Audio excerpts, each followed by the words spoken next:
وَلَقَدْ يَسَّرْنَا الْقُرْآنَ لِلذِّكْرِ فَهَلْ مِن مُدَّكِرٍ۔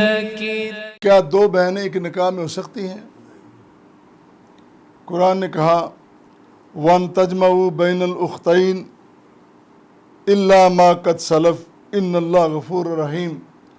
آج کی زیر مطالعہ آیت کریمہ کا آخری جملہ، آخری حصہ ہے۔ فرمایا تم پر حرام ہے کہ تم دو بہنوں کو ایک جگہ اکٹھا کرو بیک وقت۔ ایسا تو ہوتا ہے، ایک خاتون نکاح میں ہے، وہ فوت ہو گئی یا طلاق ہو گئی، جو بھی صورت بنی، اس عورت یا اس خاتون کی بہن سے نکاح ہو سکتا ہے۔ بہت بڑی مثال کیا، اس شخصیت کو ذو النورین کہا گیا جس کے حصے میں یہ سعادت آئی کہ نبی کریم صلی اللہ علیہ وسلم کی دو بیٹیوں سے نکاح کیا۔ پہلے ایک وہ اللہ کو پیاری ہو گئی، پھر دوسری تو بعد میں تو ہو سکتا ہے، لیکن ان کو جمع نہیں کیا جا سکتا۔ لفظ ہے تجمعو، جمع کرو، یہ غلط ہے، اس بات کی اجازت نہیں ہے۔ جس طرح یہ بات شاید آپ کے لیے نہیں ہو، جس طرح دو سگی بہنیں اکٹھی نہیں ہو سکتی، دو لونڈیاں اگر بہنیں ہیں تو ان کو بھی وہ زیر استعمال نہیں لایا جا سکتا۔ یہ بات بھی لونڈیاں بھی، ایک شخص کے پاس لونڈیاں بہت زیادہ ہیں تو اس کو اختیار ہے، یہ ایک طویل اور لمبی بحث ہے، لیکن اگر ان میں دو بہنیں ہیں ان کی بھی اجازت نہیں۔ ان رشتوں کے تقدس کا کتنا خیال رکھا گیا ہے اسلام میں۔ لونڈیوں کی بھی اجازت، ان کی بھی اگر بہنوں کا رشتہ ہے۔ اسی طرح امام احمد نے اپنی مسند میں ایک روایت نقل کی ہے، حضرت زحاق بن فیروز وہ اپنے باپ سے روایت نقل کرتے ہیں کہ جب میں مسلمان ہوا تو میری دو بیویاں، اور میری بیویاں دونوں آپس میں سگی بہنیں، اب میں مسلمان ہو گیا۔